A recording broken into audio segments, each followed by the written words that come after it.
show where Arsenal have been sensational at set pieces. Not just this season, Joel, over the last probably 3 seasons now. What makes them so good, in your opinion?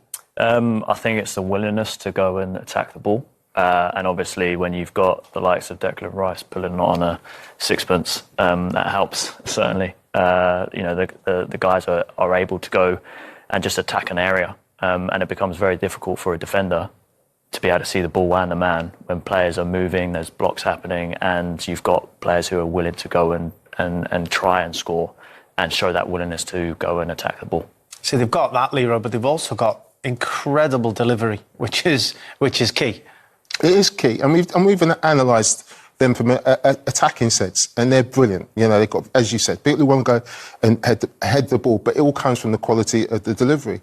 But what has frustrated me is the defending from it. And we say about, having a set-piece coach. Well, what are the set-piece coaches doing in terms of defending these set pieces? For me, it doesn't look like they're doing their job. And I think they're very simple things. I'm not going to eradicate because Arsenal is so good at them, but I honestly think that teams can defend them much, much better. We're just sorting out the detail of their defending. Hopefully we'll go through it now. Well, let's have a look at some of the clips. I mean, see some of the goals. They've been all a real variation on how they score the goals. You see, at the moment they are, well, the big majority of them all at the back of the goal. They do have players in areas, but within this moment, the opposition players here have nobody to mark. Look at all those players, include him. They're zonal with nothing to do.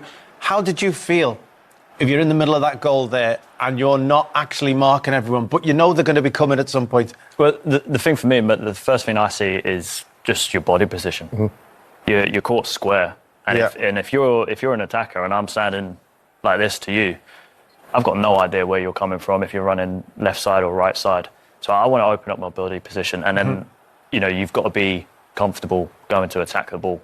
You see that space in a kind of almost like a 45 diagonal area, front, sideways. Go and attack it. Go and put your head on it, and clear the danger. So everybody is responsible for that kind of area ahead of them. Yeah, and that's how I would operate. Not necessarily worrying too much about the one over your head, because it's a lot harder to travel backwards than it is obviously forwards. Yeah, I think you're absolutely right, Joe. I think you're absolutely spot on. And I think the other thing defenders forget they've got is their arms. You look at all those players' arms are down by their side. Now, if you're sideways on, you're using your eyes. But the other thing you can do to see players is your arms. You can feel if someone's coming onto you. That's why you have your arms like that. And it might seem a little bit awkward at times, but look at that. Look how far my arms are away from me. So if someone comes within that sort of distance of me, I can feel them. But none of these players are using their arms to just to be in that position if someone comes across them. And that's poor. And it's simple. Get sideways on and use your arms. It sometimes just disrupts their run. Yeah. It might not stop them. They might still get, contact on the ball. Shows. But it's if you're trying to make a run across me and I can stop you and my body position's right, then I can try and prevent you from... That would knock me over. Exactly. I've got to be honest, for me, sometimes when people do that, it would hit me in the neck because I'm smaller than other people. So Absolutely. It really can knock you over and dislodge what you're trying to do. But the reason he knocks you over because he's in a strong position, because he's sideways on. If you're square on, someone pushes you, you're almost light as a feather. You get sideways on, no one can push you over from that. So you're in a position of strength to start. And there's only one player there, I think he's on the far post, just in front, I think, just you see him, just on the back post, who's actually sideways on in the right position to defend. Yeah. Well, we'll have a little... Yeah. We'll play this one through. We know what Arsenal more than likely going to do. They're going to run to the front post, get in that area. So many bodies in such a small area, and yet it's... Pretty sure it's Julian Timber that actually gets his head on this one, just right there in the middle, in that space. Is that lack of competition? Is that not competing for the ball enough as it's landing in that area? That's someone's zone. I think when you look at that picture, the one thing for me is the starting positions. For me, I'd want to get closer to the 6-yard box. If it's an in-swinger, maybe take a yard inside, but I don't want to be too deep where you're then on top of the keeper. You're also then inviting Arsenal to head it from inside the 6-yard box. If you're maybe a yard or two higher, are they able to get that contact in this space on your right-hand side? Probably not. And you can maybe give yourself a little bit more space to go and attack it. Absolutely. And to clear it. I think that's key. As you know, we'll see this, and we see this on a lot of clips. Saliba, just in there, always stands in front of the goalkeeper, making it difficult. I always played in teams that, and quite often it was my job to mark that player, to get him as far away from the goalkeeper as possible, so that the goalkeeper can come and punch the ball. That's probably 4 yards out, right in the middle of the goal. 4 yards That's, in my opinion, goalkeepers have got to be able to come and try and compete in there. You need to create space to do that, and look at the amount of look at the numbers in that short little space, tiny little space. It makes it more difficult to defend, and we'll kind of explain as we go along. You're saying about the keepers coming to punch, but when you've got that many bodies, and you've got a ball that's whipped in at pace, if it's floated in, maybe he's got time to move his feet and react and come out and catch it. But when they're whipping those balls in, it's so difficult for the keeper to get through the crowd. Absolutely. And this is more or less the same for all of these. Look look at the numbers when the ball goes in, the great deliveries mentioned, but look how many people around this. The keeper can't come. Again, they get first contact. They also get second contact. I mean, this is again the goal from the weekend. You know exactly. They're all going to run across. Yeah. Sorry, they're not actually going to do that in this one. They go around. They go around the back, and one comes round the back, and then it's Gyökeres in the middle. It's well worked. There's a real understanding. They've gone round the back to get Gyökeres in the middle. I've seen, I think in modern day football as well, that once that ball goes over your head, so say I'm marking you and that ball goes over my head, and now I turn, and I seem to forget all about you. I forget that I was marking you, rather than the whole time I know the ball's going over my head, but I can't. You still have a touch. I've still got to get you. I've still got to touch. I can't let you get away. And do you feel that's been filtering into the game? Because I'm pretty sure you'd prefer to mark touch. So, well, I think a lot of people are losing track of second balls. Like it's so important, especially in set plays. You saw maybe 2 or 3 of those come from a little flick on and a second ball. And Arsenal are great at filling the spaces. So they're good at filling the areas that they kind of see as a threat. So if it is a slightly bigger ball, then someone's dropping in front. If it's going front post, there's always going to be a couple players coming back post for a flick on, because as a defender as well, sometimes all you can do is get a flick on the ball because you're reacting a little bit late because players are coming across you, people are bumping you, so it can go both ways. Have you seen any way that you'd try and do to stop them? Yeah, and I was saying about creating space to defend, because we played against centre half and they just said, get out of my way, get out so I can come and defend. And I saw it at the weekend from a long throw. And as a former all-action midfielder as well. We'll start with Rice. How important is he to Arsenal? Super important. For me, he's an 8. I think that he's best when he's let him off the leash and he goes forward, he bursts into the box. I think he can finish. His set-piece delivery is incredible. He heads the ball out of his own box as well, from defensive situations. He's a reliable character. If you're a fan, you're looking down on that pitch, you know that Declan is giving you everything. There's no self-indulgence in him whatsoever. All he's about is the team, and he's same when he's wearing an England shirt as well. He is a magnificent signing at north of 100 million for Arsenal, and he looks cheap at that money. We talk about the huge fees now. That boy now, with the benefit of hindsight and seeing it, 100% is a bargain at that money. It gives you so much on the pitch, and also during the week in that training area, you know straight away he's a good type. He's a good type and he's singing the right tune, and the manager will absolutely love him. For me, manager's reference, 100%. He will not keep me up 1 minute during the night. Won't keep me up. He will be absolutely magnificent, someone I can rely on. And what about Caicedo to Chelsea, his importance? Just copy and paste of what I've just said, but more defensive, won't want to play against him. He's all over you. As soon as you get the ball, get your head up, it's like it puts you in the tumble dryer.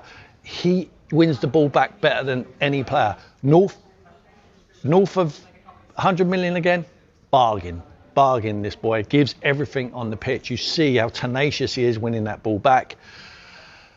Looks like a leader as well. I'm not sure how vocal he is, but he doesn't have to be. He leads by example on that pitch, and when he's not there, they will miss him hugely. So you're going to ask me who misses Yeah, who would be missed more by their club? Caicedo would be missed more. And there's no criticism of Declan, it's just that they've got a better squad. Arsenal have a better squad. They can shift players around. Zubimendi can go and sit in that sixth position. And they've got other players to play in the eights when they've got players fit. If Chelsea was to lose Caicedo, takes out their heartbeat, takes out all their energy, all their firepower, all their aggression. And at the moment, they haven't got a squad thick enough to cope with him being missing. So, yeah, I'd love to have them both. Imagine them both in your midfield. I mean, it must be an absolute dream. You sleep like a baby. And I don't mean waking up every 20 minutes crying your eyes out. Well, let's see what the viewers are thinking about this. Who's having the greater impact, Rice or Caicedo? Declan Rice, more important to Arsenal, 56% say to 44% on Moises Caicedo. Let's get the fan view now. We're going to debate this with an Arsenal fan and a Chelsea fan. We've got Christian Ty talking up Declan Rice, while John from Blue Lions TV will do the same for Moises Caicedo. Right, Christian, why is Rice so important to Arsenal, and why do you think he's better than Caicedo? Look, this question's been floated around a lot. Personally, I think they're both two great players. Like Tim said, both north of 100 million. And a lot of the times when you bring in a player for big money, or we've seen in the Premier League players been brought in for big money and they haven't proven their price tag. I think these are two guys that are actually worth big money, play a massive role in their teams. I agree that if you take Caicedo out of Chelsea, it probably has a bigger impact because we have the squad to fill in for Declan Rice. But yeah, just on Declan, this guy is so important to what we do. You know, if you want him to do the 6 role and break up play and win the ball back and progress it forward, he can do that. I think Arteta sees him as more than just that. You know, if you want him to play in the 8 role where he's getting forward and driving forward with the ball, getting on the end of things, shooting from outside the box, set piece deliveries, like he has it all. He's an absolute engine. Like you see players tiring in games. Sometimes I watch Declan Rice and I think he actually looks fitter and like he has more energy towards the end of the game sometimes. It's absolutely crazy. Obviously, we see against Burnley on the weekend the definition of a box-to-box midfielder. He is in our box defending a long throw. 10, 20 seconds later, he's in their box scoring a goal. So this guy is so important to what we do. He's one of the players, if you were to take him out, I think there's 3 players, Timber, Gabriel and Declan Rice right now are 3 most important players. If you were to take any of those out, the level drops massively. So, yeah, look, I love Rice, but I've got a lot of respect for Caicedo at the same time. Go on then, John, make your case for Caicedo. Yeah, I have to go for Moises. I actually feel like Moises gets a bit maybe underrated because he's using like a very specialised role at Chelsea where he's got a lot of responsibilities. You know, he's breaking the play up, he's kick-starting the play as well, defending transitions. It's one of those roles where if he makes any type of slight error, like the entire system could collapse. And he's performing at this like ridiculous intensity. Like he's putting in straight 8s out of 10s every single week now for like a whole year. But I think what kind of elevates Caicedo as well is that as an all-round football player, I think this guy doesn't get enough credit for it. I mean, not only can he play the line breakers, the kickstart attacks, he can pin those driving switch balls to release attackers out wide. But he's also showing he's got that type of Rodri ability to change the game now, where, you know, if you give him that freedom to kind of roam up the field to take shots now, he scored 4 goals this season. And every time Moises scores, I mean, it's a cannon that's going straight in the back of the net. And he's scoring the decisive, important goals that are changing the game. That's giving us the lead. That's giving us the advantage. I think the guy, in my opinion, I see like these comparisons of like Kante, Makelele, and Estienne. I feel like he is like the embodiment of all of some of like their best qualities in his game. Like he's got the Estienne shooting and playmaking. He's got the Makelele defensive reading, and he's got that Kante ability to just kind of win in midfield by himself. He's a few years younger than Rice, and I think already you're seeing like a really, really high level to him. And I actually think he's like the best bargain 100 million purchase that has ever been spent on a guy for that amount of money. So yeah, I think Caicedo is incredible and is only going to get better. In your lifetimes, guys, and you're only young guys, and you've only seen so many years, is Moises and Declan, are they the best signings you've ever seen your club make? It's a very good question. Of this kind of Emirates era, I think so. I think the longevity you're going to get from him, consistency. He's always fit. Always, like John was saying, Declan Rice is the same. He always puts in a 7 or 8 out of 10. You know what you're going to get. I think the thing Rice has over Caicedo is he can do a lot more. If you want Rice to be that 6 and sit back and win the ball and progress the ball, he can do that. But like we're saying, if you want him to be in the 8 position, box to box, scoring goals, he's got his trademark now as well. The kind of in to out kind of whip far post. We saw that against Chelsea at Stamford Bridge a couple of years ago. Yeah. Saw it against Newcastle last season, Manchester United, set piece deliveries. So yeah, one of the best signings in the Emirates era for sure. Who? Give me a name. You have to give me a name because I think he's your best in the time you've been watching. Yeah, look, I love Saliba and Gabriel as well. They're up there. But if you're talking midfielders, Declan Rice probably going to be number one. Yeah, I suppose if you're going back to the hybrid age, you talk about Henry and Bergkamp and that sort as well, Vieira, Petit. But of course you've said... Mate, I know, but he did just say Emirates. He's in nappies then. I was 10 when we moved to the Emirates, so... Yeah, in my adult lifetime, I think Declan Rice is definitely up there. What do you reckon, John, for Caicedo? I mean, in my adult lifetime, I saw us sign Drogba, Hazard, and Frank Lampard. So, yeah, I can't really answer that. But I think in the modern era, I think he's the most important signing Clearlake have made.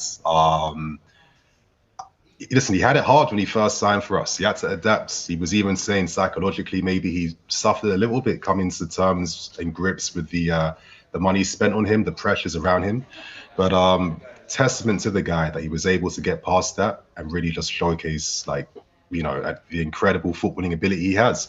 But I really want to stress, I feel like he has this moniker of only being seen as a ball-winning midfield player. Yeah. I mean, Caicedo was incredibly complete. And I think if he ever had that possibility to play further forward as an 8, he would surprise the entire league, and you would see the numbers reflect that too. Well, if you take him out, you would hugely miss him, wouldn't you? You can't cope with him missing. You can make a case that Arsenal have the squad to cope without Rice. They wouldn't be as good because Rice is so good.